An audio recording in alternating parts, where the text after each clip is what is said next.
Et bonjour à tous, et voilà, on est reparti pour une deuxième vidéo. Alors, dans cette vidéo, on va parler, donc on reste évidemment sur le thème de la photographie canine, et on va parler des réglages, et plus précisément de mes réglages en fonction des différentes situations, si ça peut vous aider, du coup, à vous faciliter un petit peu le travail, de plus penser en final à votre composition, et plutôt qu'au réglage à chaque fois. Alors, forcément, ici, on va séparer en fait en deux cette vidéo. La première partie, on va faire un petit point sur la photographie canine, mais que l'on qualifie de statique, donc tout ce qui est portrait et ainsi de suite, donc où le chien ne bouge pas, et une autre partie où le chien est en mouvement. Évidemment, ça va pas mal changer au niveau de vos réglages.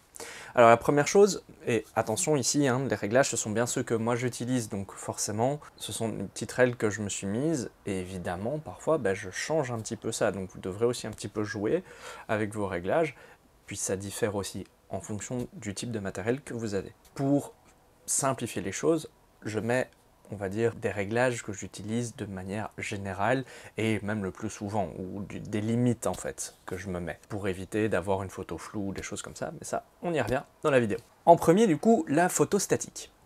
Alors, il faut savoir que, en règle générale, moi, ce que j'aime bien avoir, c'est une belle profondeur de champ avec un super bokeh, donc un beau flouté arrière. Et dans ces cas-là, forcément, vous allez prendre vos photos avec une ouverture maximale. Alors, sur mon 70-200, je vais quasiment toujours shooter à f2.8, et par contre, sur mon 85 mm, qui me permet d'aller jusqu'à 1.4, là, je shoot parfois même à 1.4, dépendant de la lumière, évidemment. Toujours bien regarder la lumière, c'est pas parce que je vous donne des paramètres précis que ça va fonctionner dans n'importe quelle condition de luminosité. Donc toujours bien faire gaffe à votre histogramme et à votre exposition. Du coup, en règle générale, ce que je vais essayer de faire, c'est de garder mes ISO au minimum. Forcément, je veux le moins de bruit numérique dans ma photo. Donc je commence toujours à ISO 100, je mets mon ouverture, pleine ouverture, on va prendre le cas de mon 70-200, donc je suis à 2.8, et ensuite, en statique, en règle générale, j'ai tendance à dire que je vais être dans les... J'aimerais ne pas descendre en dessous d'un 250e de seconde. Le 1 250e de seconde est bien, en tous les cas, quand vous avez de l'humain, parce que l'humain n'a pas des mouvements, en règle générale, méga brutaux. Par contre, un chien peut avoir des mouvements un peu saccadés et très rapides, où il bouge la tête, tac, tac, donc ça peut vite entraîner du flou, même à un 250e de seconde. Donc c'est vrai que je me mets, en règle générale, vers les 1 500e de seconde. Alors, pourquoi est-ce que je suis vers un 500e, pardon, c'est aussi parce que votre ouverture qui est très grande et vos ISO, déjà, on va dire le plus bas possible, l'ouverture grande en fonction de la luminosité, ça va faire en sorte que vous êtes déjà même un peu surexposé. Donc dans ces cas-là, qu'est-ce qui se passe? Je préfère augmenter ma vitesse. Ça m'est déjà arrivé de faire des photos où il y avait vraiment une forte exposition et j'étais à 1 millième, 1 1800e de seconde parce que la lumière était assez forte. Dans ces cas-là, évidemment, je préfère augmenter la vitesse pour diminuer la luminosité plutôt que de fermer mon diaphragme et du coup de perdre en profondeur de champ et perdre aussi en bokeh sur ma photo. Voilà la règle générale. Maintenant, ça m'arrive de descendre un petit peu où je suis à l'inverse, dans une condition de luminosité qui est pas très favorable, qui est assez basse. Je vais parfois d'abord un petit peu descendre ma vitesse. Je préfère faire des tests, du genre à descendre au grand maximum à un 250e de seconde. Par contre, si là je vois que je suis toujours sous-exposé, je vais monter mes ISO. Et ça m'est déjà arrivé par contre, et là je vous dis par rapport à mon Canon R6, de monter à des photos à 12 800 ISO, ce qui est assez impressionnant. Par contre, il n'y a rien à faire, vous dégradez quand même un petit peu la netteté de votre photo. Il n'y a pas à dire. Voilà, ça c'est à peu près tout au niveau du réglage de base, au niveau du triangle d'exposition. Je rentrerai un petit peu plus en détail après la deuxième partie sur d'autres réglages qui sont par contre communs à tous. Donc deuxièmement, la photographie de mouvement. Alors là c'est différent en fonction aussi un peu du type de chien et ça peut varier beaucoup.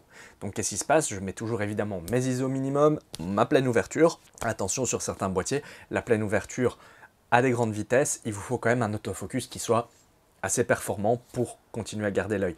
Donc en fait si vous voulez, vous aurez potentiellement plus de photos nettes à f4, f5, 6 d'ouverture, parce que vous avez du coup une plus grande plage de netteté, mais du coup un peu moins de flouté d'arrière-plan et moins de profondeur de champ. Pardon, une plus grande profondeur de champ, pardon.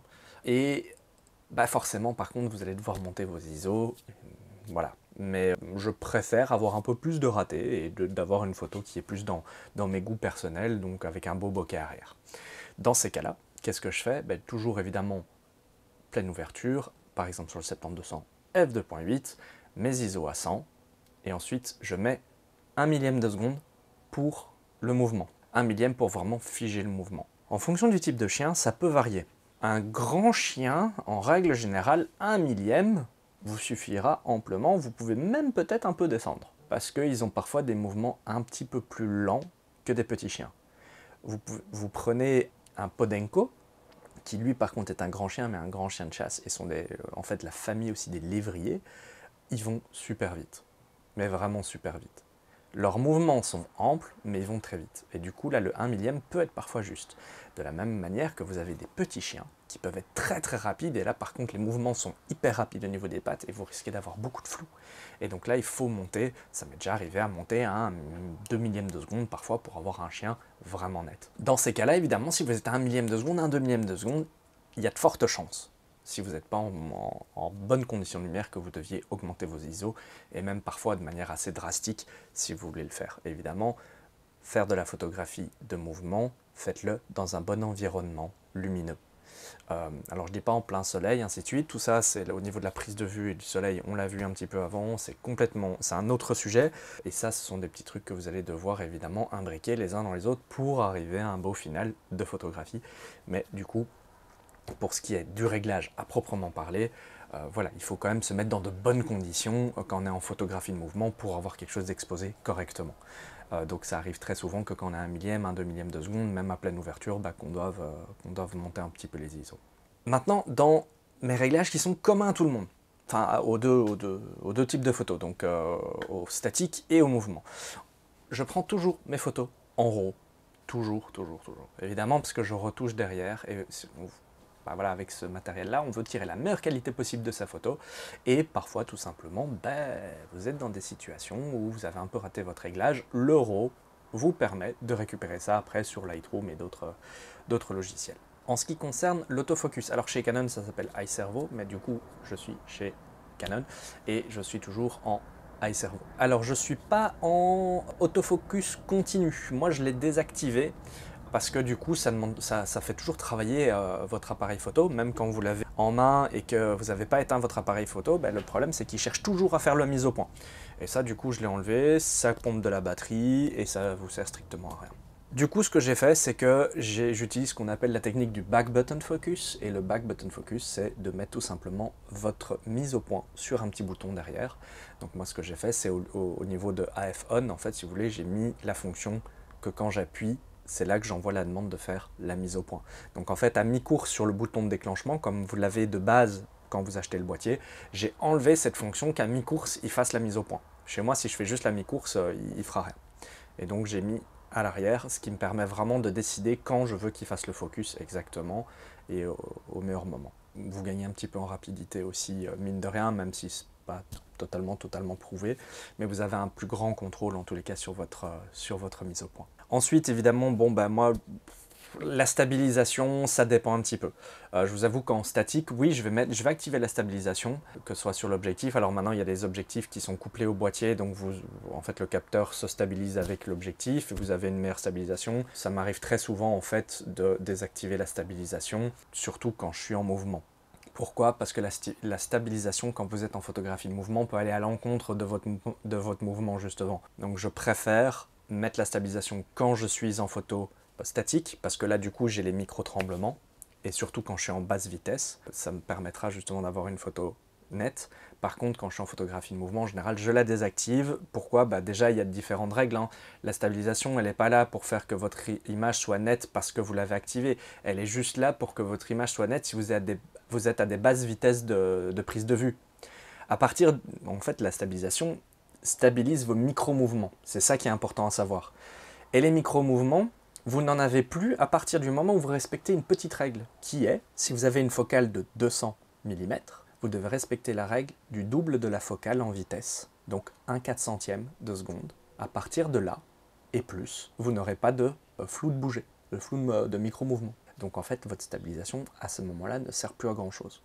Par contre, si maintenant, à 200 mm, vous voulez faire une photo à 1/100 de seconde, alors là, oui, forcément, c'est mieux de l'activer. Mais par contre, quand on est dans du mouvement et des choses comme ça, surtout que si on veut faire ce qu'on appelle un panning, donc de gauche à droite, la stabilisation, il y a un axe en fait où à chaque fois qu'il va ressentir que vous poussez par là pour faire la photo, lui, il va pousser par là avec le capteur en faisant des petits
plaisir, s'il y a un truc qui vous ferait vibrer, que vous avez envie de savoir, que vous avez envie peut-être d'avoir un autre point de vue ou que vous voulez avoir des comparatifs un peu plus en images. Alors je ne suis pas quelqu'un qui va faire des comparatifs de caméras avec des mires un peu comme en laboratoire et des choses comme ça. Moi je vais plus le prendre sur le terrain en photographie canine évidemment, que ce soit avec mes chiens ou avec des chiens de copains ou des choses comme ça, et où je vais tester par rapport à ma manière de travailler, voir si ça convient par rapport à ma manière, et donc je vais toujours vous donner un avis qui sera lié à moi, un avis personnel, et du coup, forcément, qui laisse le choix de votre côté de choisir ou non, ou tout simplement d'être d'accord ou non avec ce que je dirais. Parce que voilà, comme je l'ai dit dans ma vidéo précédente, quand on choisit son matériel, c'est pour répondre aussi à des besoins et des questions des choses qu'on a besoin de nous, et non pas pour répondre en fait à la majorité des gens en disant ça c'est le meilleur boîtier. Voilà. Écoutez, on se dit à la prochaine pour une autre vidéo. J'espère que ça vous plaira et on se dit à la prochaine. Ciao, ciao!